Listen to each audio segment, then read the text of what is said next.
We are live 364 days a year. What are we doing here? If Dom turns at SummerSlam, I'm shaving my moustache off. I've told you, if that happens, it's going. My lip is cold because of a stupid bet that I made with YouTube.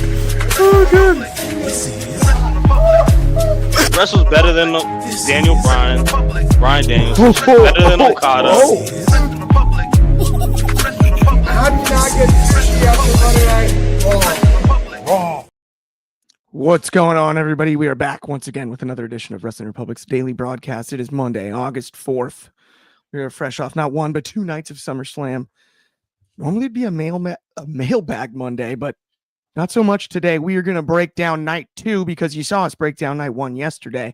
And I've got to have an awesome crew hanging with me to break it all down. So let me introduce them to you. Both happen to be in the DMV area. So I'm just going to send this one straight across the country from the West Coast. We've got one of my absolute new favorites, and I'm stoked she's on this Monday. Angie Diva is in the building. What's going on? Happy Monday. How are you? Happy Monday, everybody. Oh, I'm doing really well. I'm so glad to be here. And hey, day 2 for me.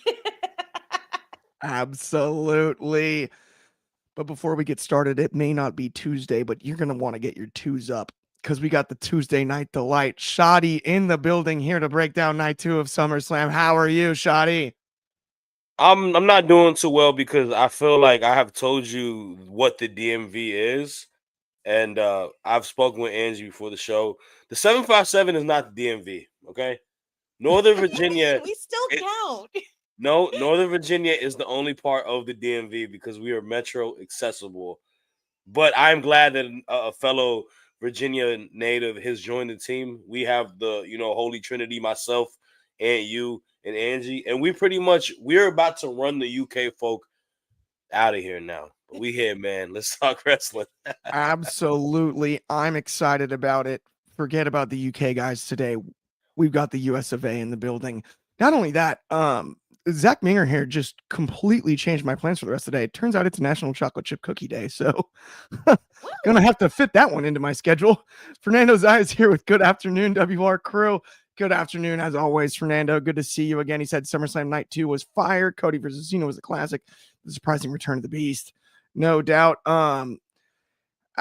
We've seen a lot of comments. We'll get into the Brock Lesnar stuff. Bringing Lesnar back is a terrible idea. WWE's got no shame here. From I Make Beats, friend of the show.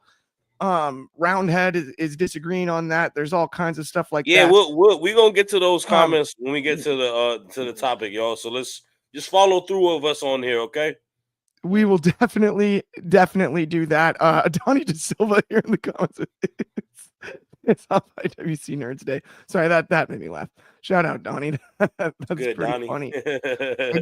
I'm not 100% sure that these. By the way, Donnie, fellow Canadian shirt for you today, brother. KO, Hang on, where are we here?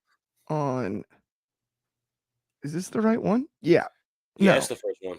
No, that's the first one. They are in order. Oh, sorry, new system here, production-wise. I'm wearing a lot of hats today, besides even just this pink one.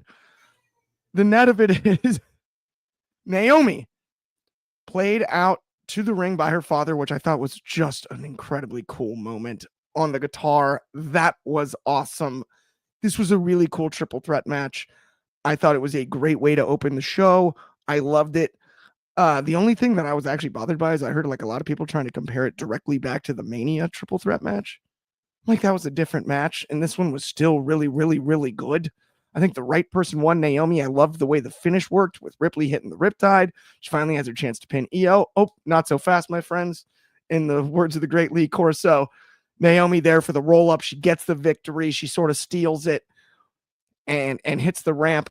I enjoyed this every single minute of it. What was your favorite part about it, Angie? I'm going to go to you first. How did you like it?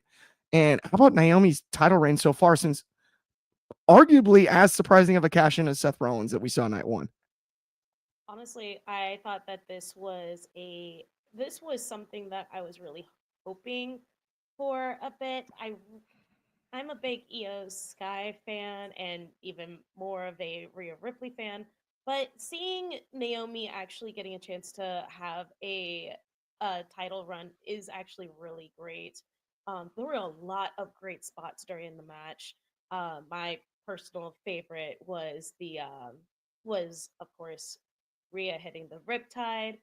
Um, but I will say it was clever on Naomi to take advantage of the situation and come in with the roll up pin. So yeah, I'm really excited to see where they're going to go with Naomi's title run. But yeah, I think it's a long time coming. I am too. And I think, interestingly enough, we are going to have to get back to like Naomi and Jade or Naomi and Bianca or something like that coming out of this. But I do think it was just an outstanding triple threat match. We've got a few comments backing this up. I make beats, of course. The triple threat was a great match. Donnie DeSilva match was excellent and should silence the clowns who think Naomi can't work. Fernando Zayas, the Mania triple threat was a little bit better. Yeah, I don't mind saying that now on Monday. What I didn't like was that was the initial reaction as soon as the finish happened. I was like, whoa, whoa, whoa, let it sit for a second.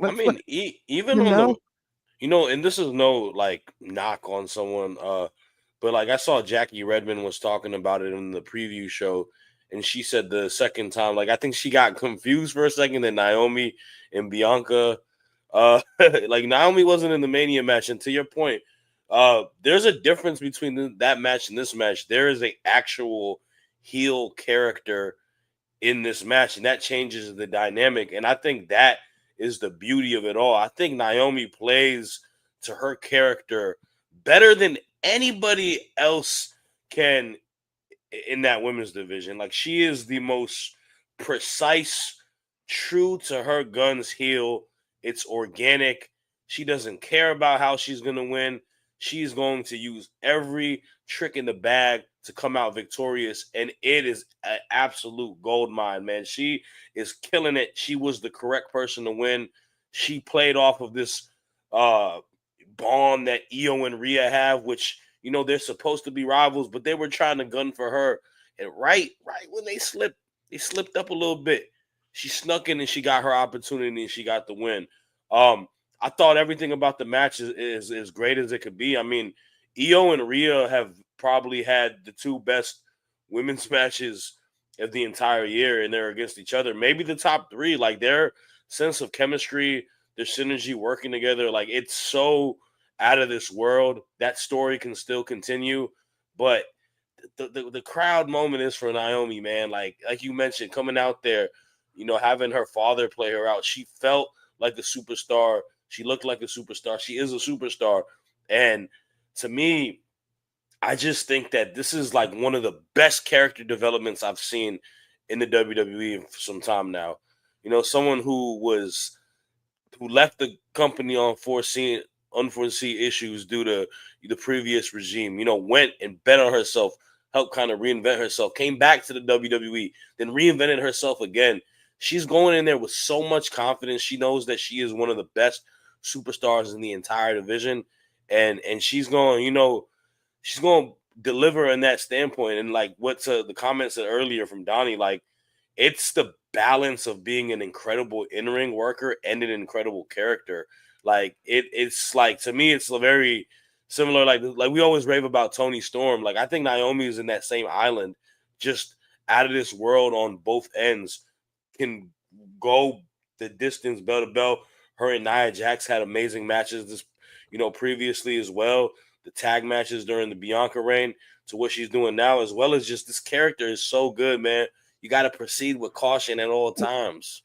And the biggest thing to me that I find really interesting about this is my only concern going into the storyline was Naomi is so likable and so easy to root for. I wasn't sure if being the heel in this scenario made perfect sense. But what she's done that's so brilliant is she's being so good as a heel now.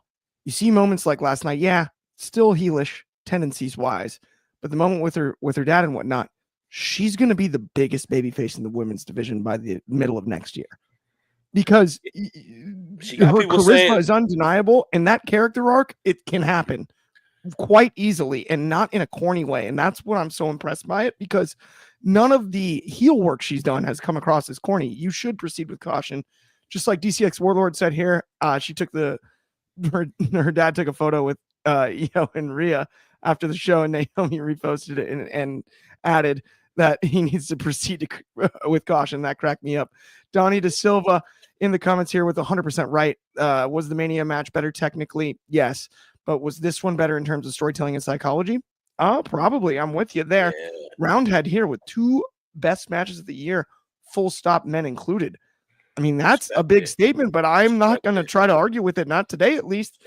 And I make beats here with Io is easily top 5 in the world in the ring, maybe even top 3. Top one. She's the ya. best. She's the best in-ring wrestler in the entire world. I don't care what Noah says. She's better than Ospreay. She's better than Gunther. She's better than all of them. Io Sky is the bar for in-ring wrestlers. I say that confidently. She is the best of the best. I hear you 100%, but let's keep it rolling on today's show because we got a lot of topics to cover here, my friends. Let's talk about the Wyatt Six retaining in a TLC match. I had concerns about too many people in the ring, and then they added more, and I still loved it. So I'll be the first to say, was I wrong? Yep, absolutely. But Shadi, what were your thoughts? There were some awesome spots in this match. I think the Wyatt Six retaining and getting booed, I actually enjoyed. Because if they were going to win, I didn't want them to be cheered because I was cheering for other teams. I don't know what your thoughts were, though, but I'm about to get them, huh? Yeah, to me, this was just a major crash course, man. We first and foremost salute to them, paying homage to the Dudley Boys in attendance and the Hardy Boys in attendance to their classic TLC match. I love that. And they delivered, man. They understood the assignment of knowing that we need to go full throttle and be as chaotic as you can be, get the most wildest spots from Ciampa hanging up there like Spider-Man to all the crazy ladder spots falling through with Nathan Frazier and Montez Ford to the highlight of the night spot-wise. Poor Candice LeRae just falling off that ladder like she was in PWG back in the day, going absolutely through a ladder. That's so y'all know Candice ain't. This is her MO. She's used to this type of game, and it delivered, man. And SmackDown is where you have a bit of life left in American Tag Team Wrestling. Like, they have an embarrassment of Richard is on that roster. Like, there are so many great teams on there, and you could have made a strong case for literally any of those teams. Whether it be the Motor City Machine Guns, who are classic legends, whether it be the makeshift tag team of Andrade and Rey Fenix, who are absolutely stellar, to our NXT boys Fraxium, to the Street Profits, and obviously to the champs that won, right? To the Wyatt Six, getting a little bit of help from Uncle Howdy in the situation.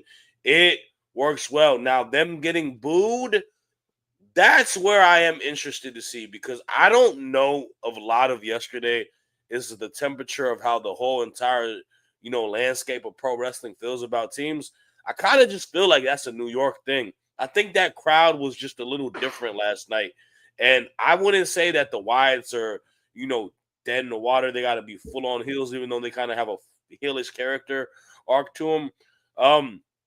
I think it's just kind of the nature of that. And I'm excited to see, man. I feel like you can kind of roll the red carpet on a lot of these teams to kind of go against each other in a high-profile feud, high-profile match, and it will deliver. But, yeah, man, that was arguably that was probably match of the night going into it as we started this PLE going through, because they really set the tempo and the bar for the entire weekend after that one.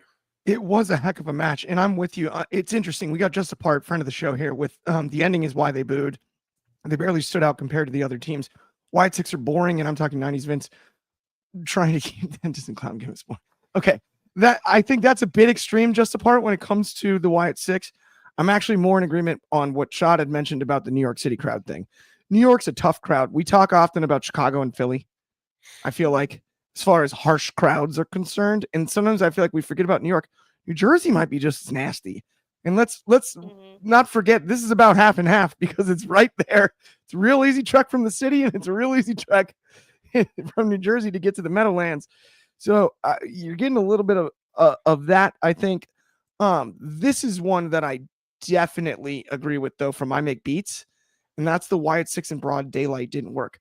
I was bothered by that. I called that before the show. I was like, shoot, earlier this week, let this match be late enough on the card. It's my time. Yeah, the presentation does It, click better that way. it matters, and I don't think that is the best. Donnie DeSilva, on the other hand, is here with the Wyatts should be booed. They cheated to save their titles last week on SmackDown, and they're using their numbers. That's heel. I am inclined to agree with that too. They'll never be baby faces, though. They're just too dark and eerie.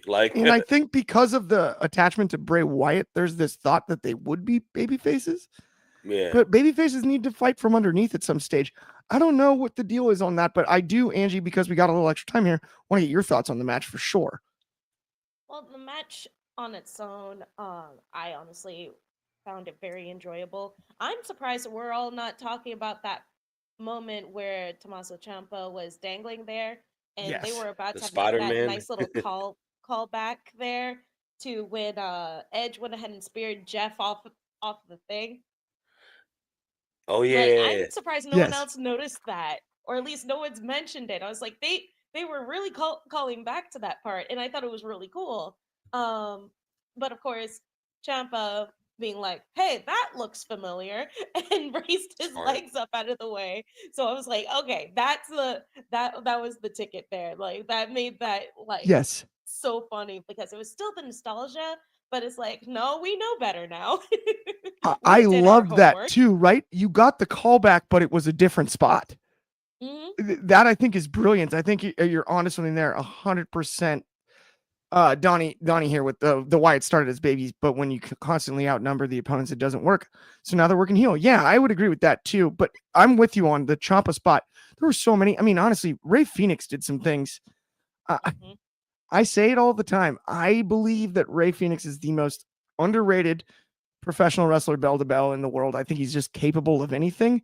And given the right matchup, I think he can be the best in the world at any moment in a singles match, because I've watched enough of him that, you know, one thing he doesn't get credit for, especially during the AEW days, is selling and whatnot. He's as good at selling as any luchador we've like seen in years. He's got the deepest move set. I know CM Punk said we're not allowed to say that, but it's too late. I just said it. The Andrade sunset on the ladder was nasty too. So interestingly enough, that exact spot, my mom has a great clip of, and I almost sent it to the chat last night to everybody. In the casino ladder match at All Out 2022, Andrade hit the exact same spot. My mom was sitting in the front row. We were on opposite sides of the ring. So you can actually, it's funny, you can see my face in the background as Andrade hits the same spot, the sunset flip, towards where my mom was, because she got it on film. But I mean, that sunset flip into a powerbomb onto the prone ladder like that. I don't care who you are, that hurt my spine. Yeah. Like I'm still recovering from it myself. You can't make stuff like that up. I was stunned though at how good of a job they did of not feeling like anybody was out of the match. There wasn't much of that for having 12 plus wrestlers, given the outside interference around the ring at one time. There weren't many shots as far as camera work and production was concerned of people like waiting outside the ring or things like that you've seen in the past in these multi-people ladder match type of situations. I don't know who produced that one in particular, but big ups, because the placement for all of the spots, the placement for all of the car crashes we essentially saw, I thought was mind-blowingly logical for something that was very difficult, I would imagine, to navigate. I will say this: there needs to be a bit of I say this with the utmost respect. They've booked it very well because they've had these guys all feuding against each other. Now that that's done, there's a bit of a logjam in that SmackDown division. Raw is very thin. I feel like you can take a couple of these teams and throw them on Raw, you know, to kind of let them be, especially as viable contenders. I mean, Fraxium, I think they could go ahead and win the belts on Raw and become I mean, you and I saw it firsthand, bro, when we were covering NXT. They were the best tag team in pro wrestling last year. over the likes of teams like the Young Very Bucks, true. FTR, and all these other teams. They put on clinics, and they could do the same. Overall. I thought it was also kind of funny, by the way, too, just before we do move on, Shad, now that you just mentioned Praxium and stuff. They had Fantastic Four themed gear just like Punk did too, right? Yeah. Like just the next night. So I wasn't. No, you weren't. No, I was about to say it. funny. I was like, there's one thing we didn't mention. Yeah, it was Fantastic Four. Like that was obvious for sure. Yeah. I think I make beats. When a movie comes out, people gotta.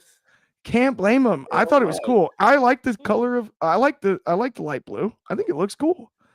Yeah. You know what I mean? I think it fits for sure. It looked nice. But let's keep it rolling because we got a lot of topics to get to, and I know we're gonna want to spend some time on a few.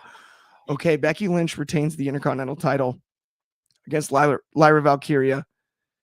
She does it in style with maybe the help of Bayley, on purpose, on accident. I don't know. It was an accident. I don't know, Angie. I'm going straight to you. Was it on purpose or was it an accident? No, that was an accident. Nah, because of the fact, because if that winds up being on purpose, I'm gonna be upset because it wouldn't fit for if they decided to change the storyline a little bit to fit it to where it was on purpose, then maybe. But I don't know. That finish just left a sour taste in my mouth. Yes, this is kind of going against what I was saying earlier about Naomi winning by roll up and everything and taking advantage of the situation. But it's it was I kind of feel like for that particular moment with Becky Lynch winning was it just kind of, I don't know, it left a little bit of a bad taste in my mouth. It's something could have been more there, or something was missing from it. I don't know what, but I feel like it's missing that factor, Mm-hmm. I hear you. Other than that, it's a really good finish. That's the hard part for me is the finish was really fun and it was well booked. The match itself, I got really into. I thought Lyra and Becky worked their tails off in this match. And it wasn't an easy spot on the card for sure. The thing that oh my gosh, that's so funny. This is a wrestling fan IQ test. If you all talk about the zip tie era, wrestling isn't for you, bro. Donnie DeSilva, I'm going to check you on this as a good friend of the show. Has anybody mentioned it until you just did? No. Why'd you even bring it up? I wasn't going to say it. I wasn't going to say it. My biggest issue. I wasn't even going to say it. It was never going to happen. I was going to pass right over it, dude. What? You just spoke it into existence now. Yes, obviously the zip tie thing.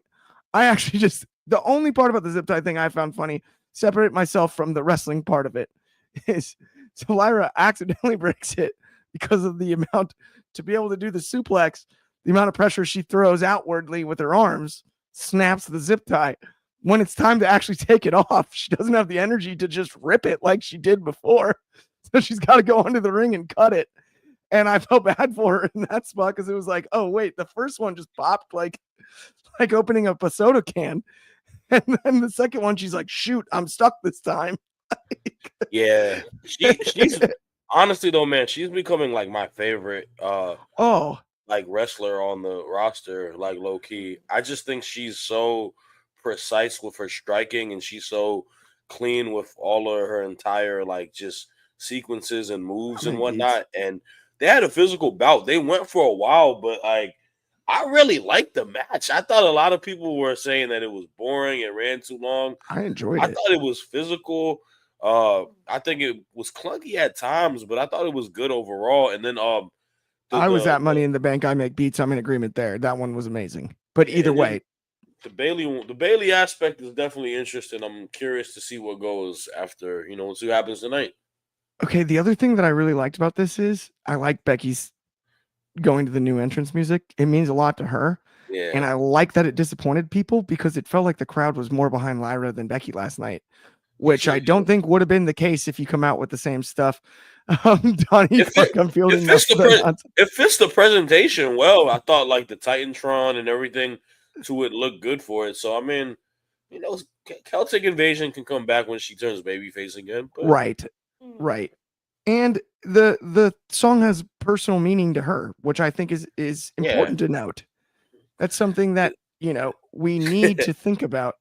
And this is why I like Lyra, by the way. She wrestles like she's in Japan. That is exactly why Shad is a fan of her. Absolutely. But speaking of things that are important and things that we like, let's talk really quickly about Wrestling Republic Undercard. If you like our main channel, subscribe to our second channel, Wrestling Republic Undercard, exclusive videos, clips, and more. We've got Grappling for Position. We've got Sold Separately. We've also got more short form clips.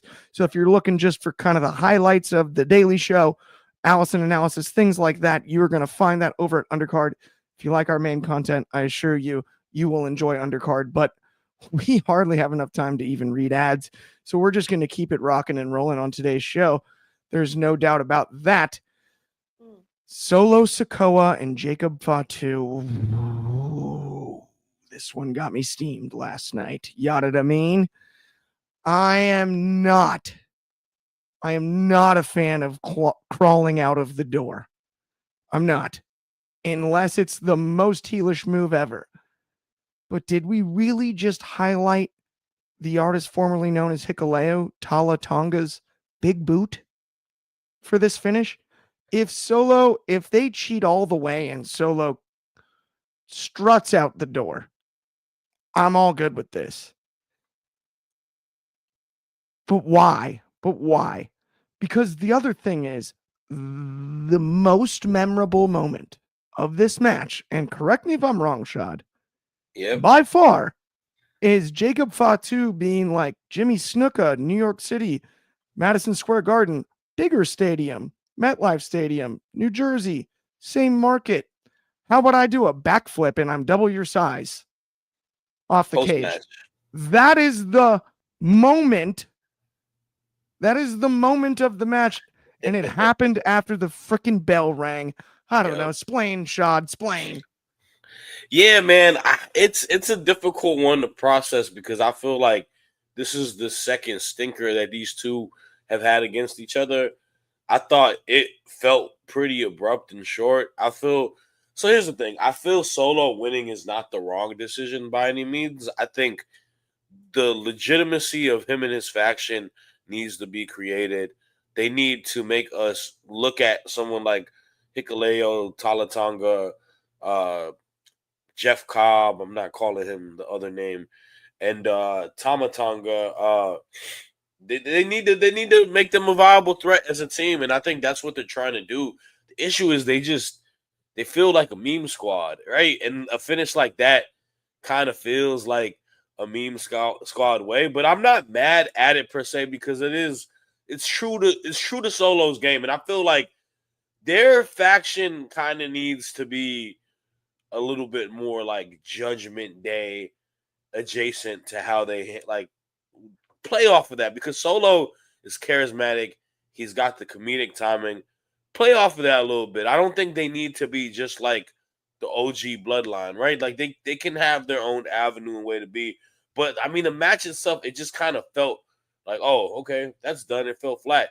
In regards to Jacob, I mean, I think him going back for the U.S. title, winning it back, at this point, he doesn't need it. I feel like we need to position Jacob continuously as a beast. And I think the world title has to be in his future.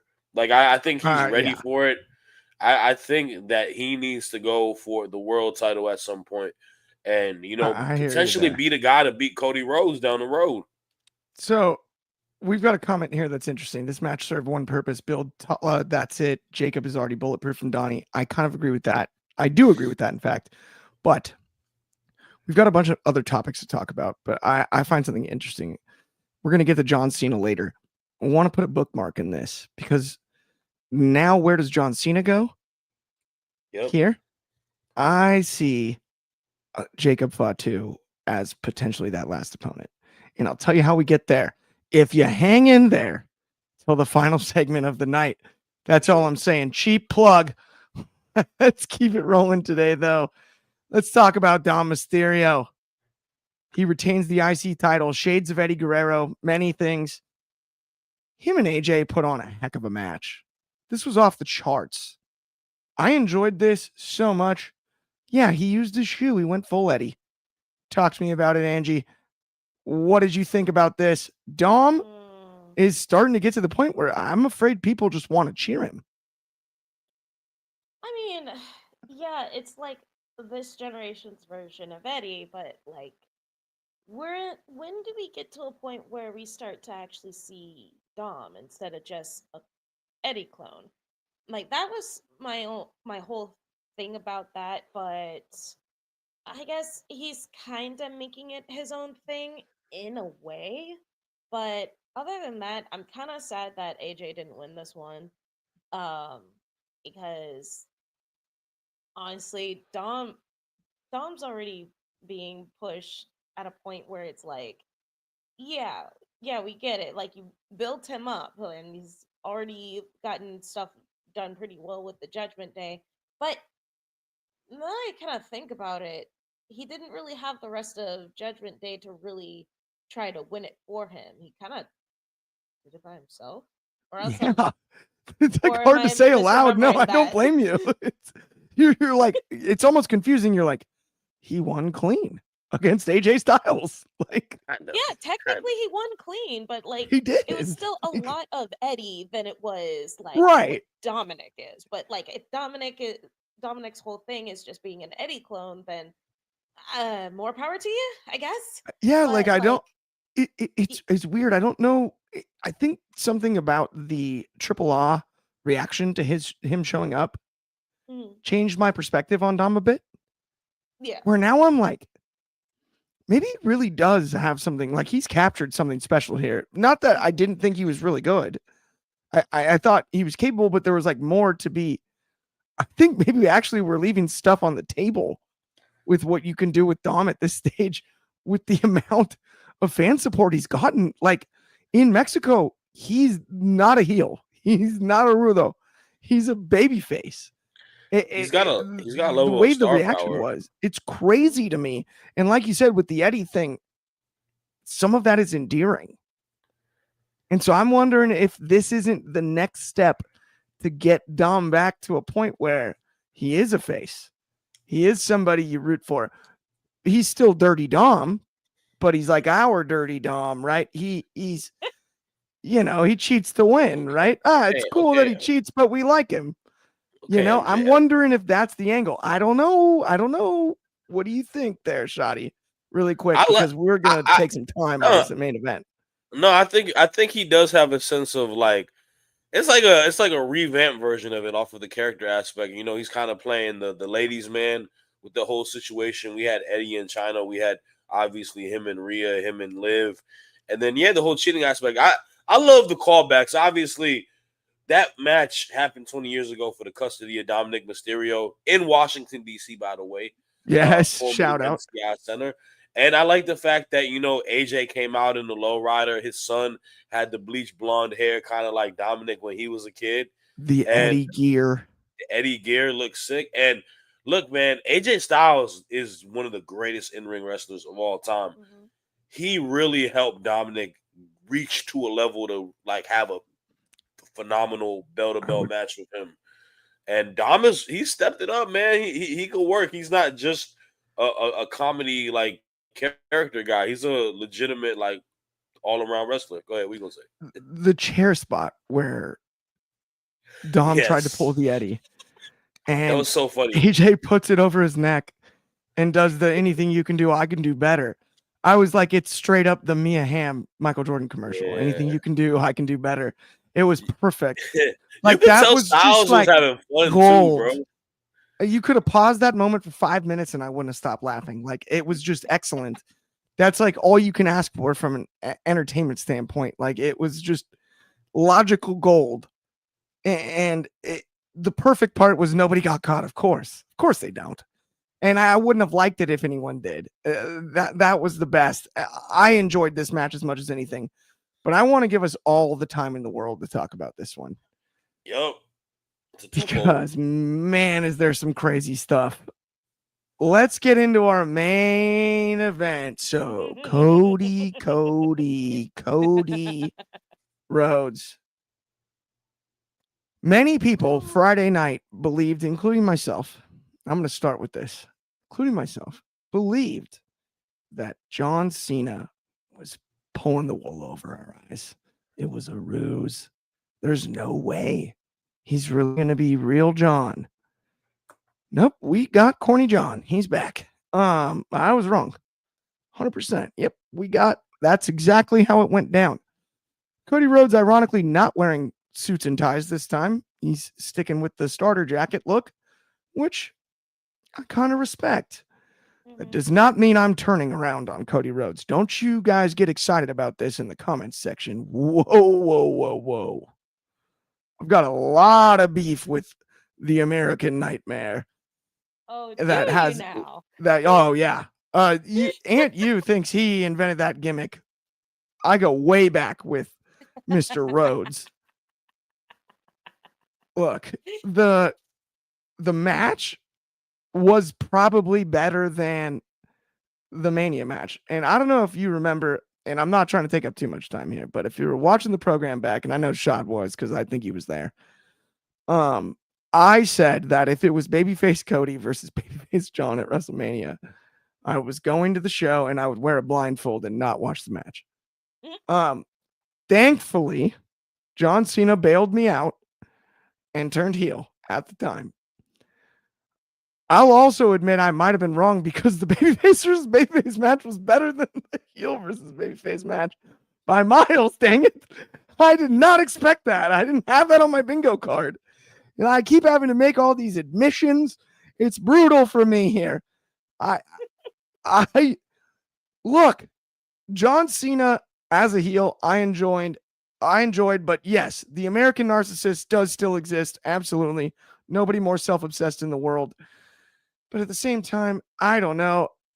I got to say, though, this might be the best match yet of John Cena's whole retirement tour. And I'm not going to give Cody the credit, but I know someone who probably will. So, Angie, I'm going to go to you next. The best man won, and you can fight me on that. And just being able to watch, I actually rewatched that match because it was such a masterpiece of a match. To me, it was.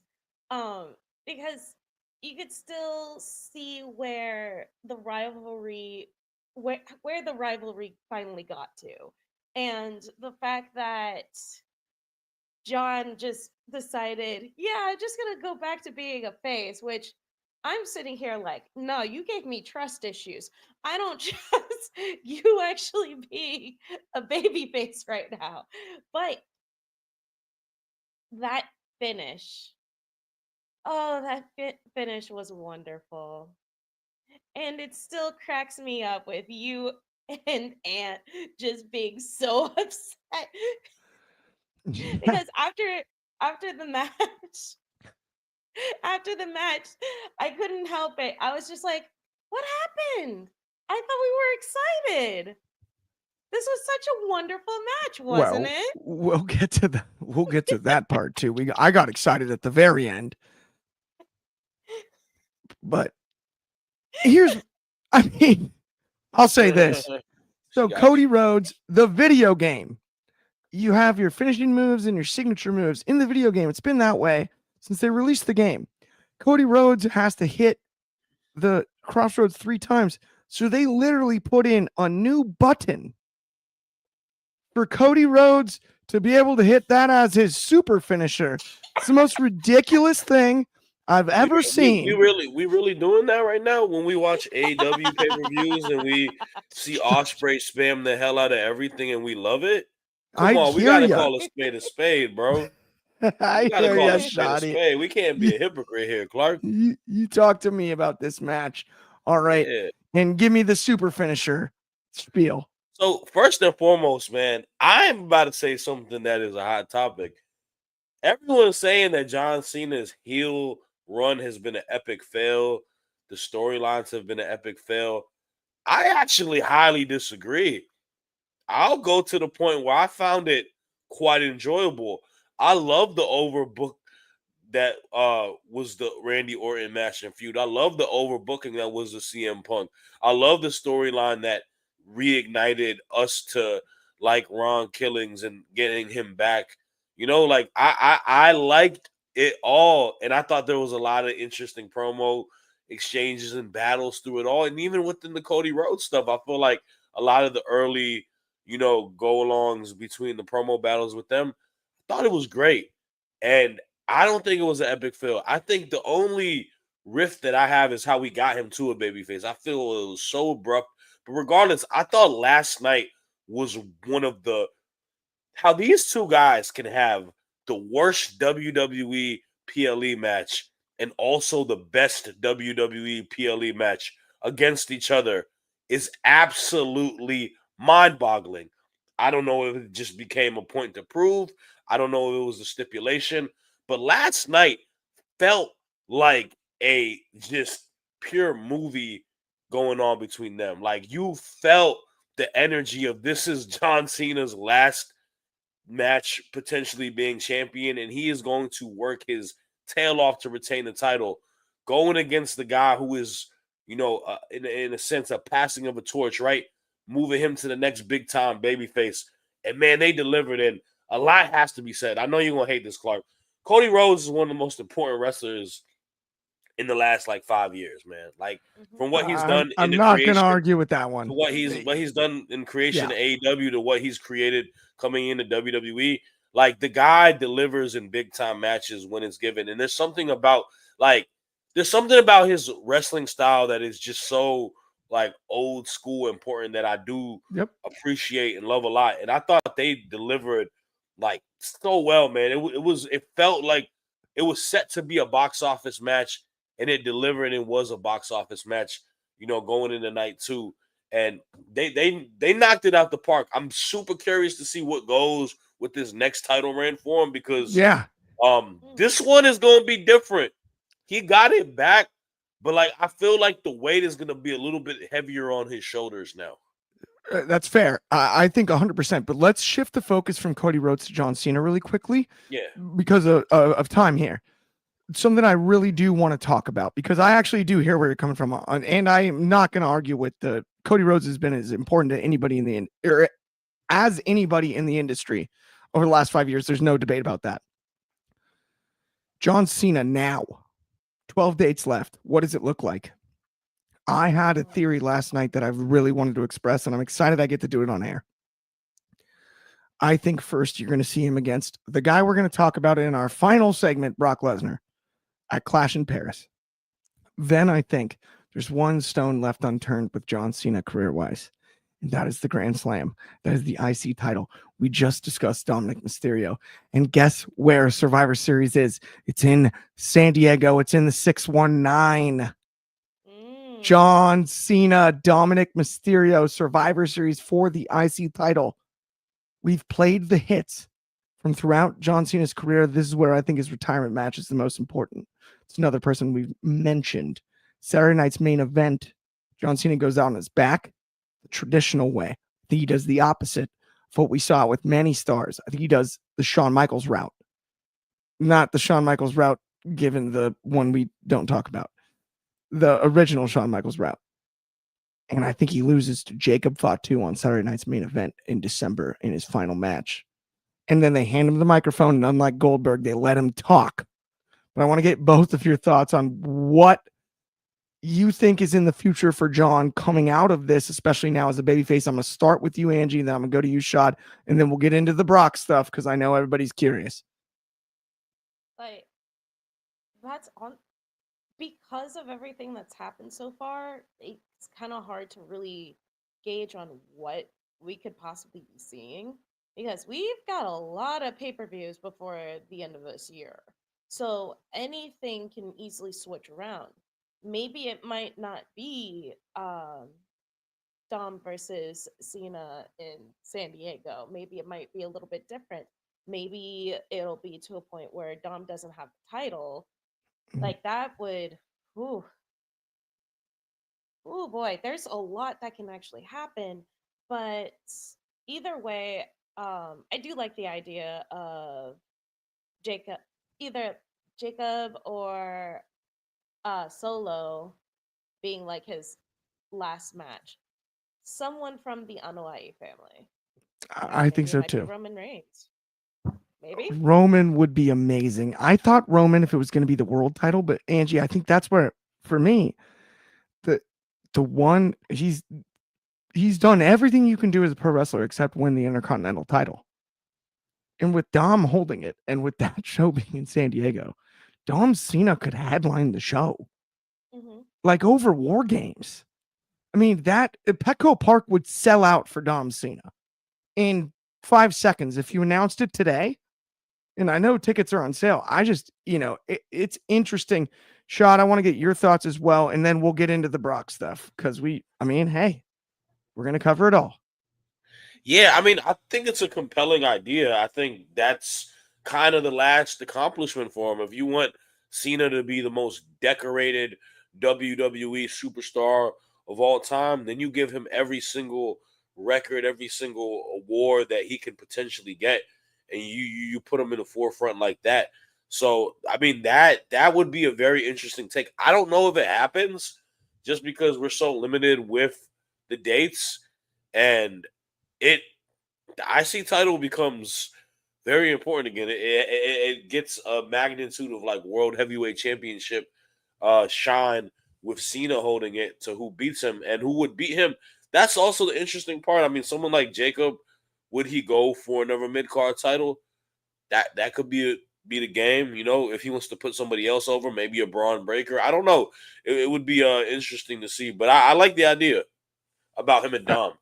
Absolutely. I think Dom makes the most sense there. The reason I said Fatu is I do believe that John Cena's best match of all time is Royal Rumble 08, Umaga, Last Man Standing. Yeah, and I figured that's where you were kind of going with. And so that's where I just feel like, right, like you've basically you've played the hits, right? It's a Billy Joel concert at this stage now.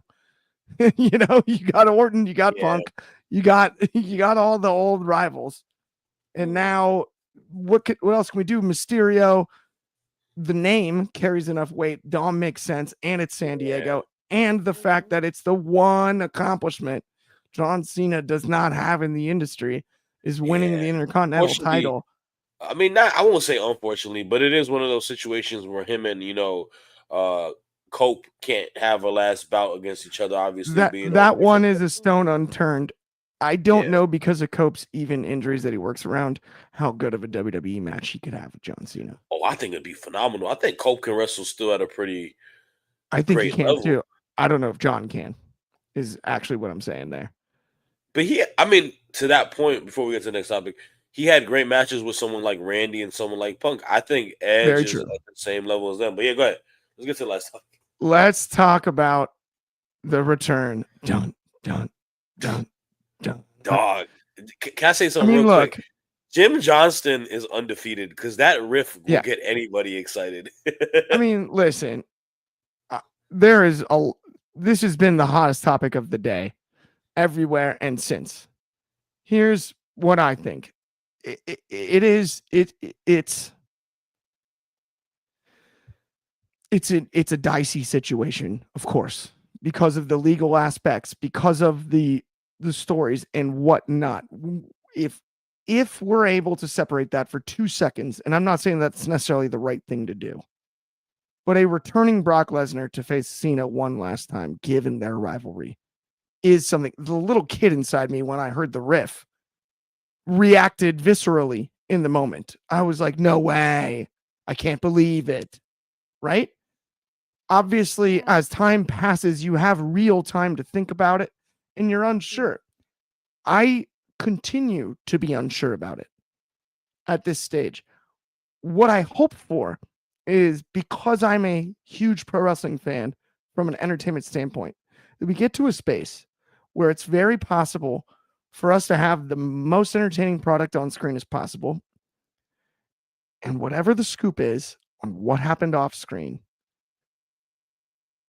it's something that isn't fully a factor, because hopefully it's not as bad as has been as alleged. But then we get into things that are interesting, where it's you have a criminal case or you have a civil case. We're talking about a civil case. There's a possibility of a criminal case. There's a possibility of all this. There was no explanation. There was no press conference. There was all of these things. And so I feel personally like mind warped about it because I don't know where to stand on it because I don't necessarily know. Right? What I do know is the crowd went ballistic. He F5 John Cena. And if Cody Rhodes was real babyface, he'd have hung around and helped him out. I'm totally kidding. But Angie, at the same time, sorry, trying to provide levity. This is a tough subject. Either way, Angie, I'm going to go to you first. Talk to me about this one because, it's just, it's a tough one to talk about.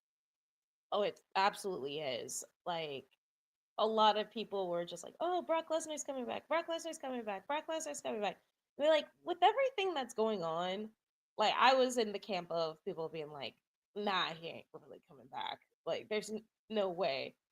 But I will say the audible again, you're attacking him again like this is really funny because the last time that Brock Lesnar returned like this, it was on John Cena doing his best impression of a sitting duck.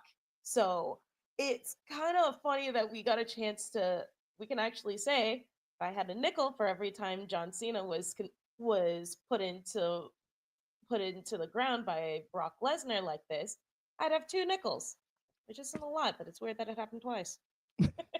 100%. I mean, don't get me wrong, though. I will say I was at SummerSlam 14, and that was 30 German suplexes. You would have a lot more nickels, by the way. Yeah, a if lot you more include nickels. that one, if you include that one, that was 30 German suplexes. He squashed him. It was crazy. That was in LA. But it was also towards the end of the show. The end of the show of John Cena being a sitting duck and just getting absolutely decimated. Yeah, it is fascinating to me too. Like, oh, you didn't believe Cena was really a babyface? Watch when we have Brock F5 him. Like, he attacked him like a few years ago too, right? Like after he did, right after Money in the Bank. Money in the Bank. That's what. Oh, I'm sorry. Yep. SummerSlam. That was that also SummerSlam? It was after the Yeah, you're right. It was after Cena and Roman in Vegas. Oh my gosh. Oh yeah, I'd have more nickels. Yeah, you would. 100%. Yes. You're getting richer by the second, Angie. Amazing. At this rate, I might be able to retire. That's funny. Shadi, what were your thoughts on the return and everything about it? I mean, it's an interesting deal. So, all right. First and foremost, this is a very sensitive topic. Obviously, it can't be without saying the legal parameters that people are discussing in regards to, Brock being a name mentioned in the ongoing case with Janelle Grant and Vince McMahon. And that is definitely something that has been on a lot of people's minds in regards to it, and the risk of bringing Brock Lesnar back into the WWE, the perception of it, the perception towards people in the locker room and whatnot with what's in that lawsuit. And I definitely think a lot of that is understandable. I don't think people, how you feel about it is how you feel about it. You have the right to feel kind of like, oh man, this is kind of strange. It's in a weird place. So I do want to put that out there because I don't want it to seem like, we're, overshadowing or overseeing that or whatnot. But in regards to the perspective of a character of Brock Lesnar coming back and him going against John Cena, it's kind of to the tail of what has been going on with Cena. This is, like y'all said, his retirement tour, and this is kind of the best of his hits. He's going against, familiar foes: Randy Orton, CM Punk, Ron Killings, R-Truth. So a lot of that is a lot of what I think is kind of potentially Cena's vision. And I think that's the interesting standpoint to it, because when we heard that he was going to go on tour and he was going to have his last hurrah, a lot of it was, he needs to go against some of these new guys and, potentially put people over in the process and kind of lose. But Cena's kind of done that the last few years prior to this. He had the feud with Austin Theory. He had the feud with Solo Sikoa. He was playing that role of a guy who came in and was going to, try to get guys over and give them the rub and defeat. This time around, I don't have a problem with it, man. His first obligation was breaking that record and being the champ that's Cody Rhodes, then going against all these people. And for that, to be the storyline going against Brock, they have a historic rivalry against each other, man. Like, this is something that is going to be getting people off of the nostalgia aspect excited for it. And Brock, as a in-ring competitor, is still high quality. I mean, it was just a few years ago that he had a incredible match with Omos on a WrestleMania, right? Like, the dude can still work. It's not like a Goldberg and Gunther situation where it's two old guys. I feel like it's kind of similar in the same ballpark as him and Orton, him and Cena, Punk. Like, these are just guys that are well into their age now, but they can still give you a quality match. And it makes sense, man. Brock come in there, wreak havoc on Cena, and does what he needs to do. But yeah, in regards to if they should have or shouldn't have done it, I mean, that's on their call, man. I can't tell company what they can or cannot do. I can say this. If you choose something, every action does have a reaction. And my only gripe is with the taking away the press conferences that day. Because I would agree. I feel like you historically have been doing this month upon month. You do it every show. Yeah, you do it every show, right? So for you to all of a sudden take it away after you have a big return that has a lot of controversy to it, well, yeah, man, open it up. Allow people to ask questions about it. If there isn't anything obviously to hide, I don't expect them to speak about it in the forefront because it's a legal case going on. Absolutely. The perception on the WWE answer some questions. Bad. Yeah. And one last thing I'll add, and I'll say this because before we go, and thank you everybody that's tuned in, obviously, but when it comes to Maya Lesnar, his daughter, people need to shut up and lay off because it no matter what you think as far as Brock Lesnar, the person and stuff, she's a 23-year-old kid.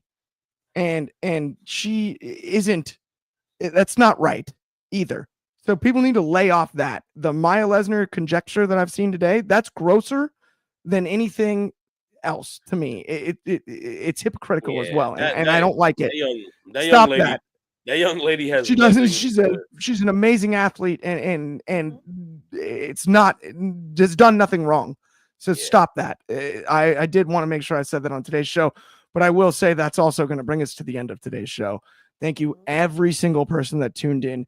Please, if you have time, like and subscribe to this one, Wrestling Republic Undercard, all of that. You're going to see me, Shad, and Angie on all kinds of stuff. We've got great things coming up. We will be back tomorrow, same time, same place. That's, of course, noon Pacific, 3 o'clock over on the East Coast. That's 8 o'clock in the UK and 9 a.m. for my friends in Hawaii. Have a great rest of your Monday, and we will talk to you soon. Thank you so much.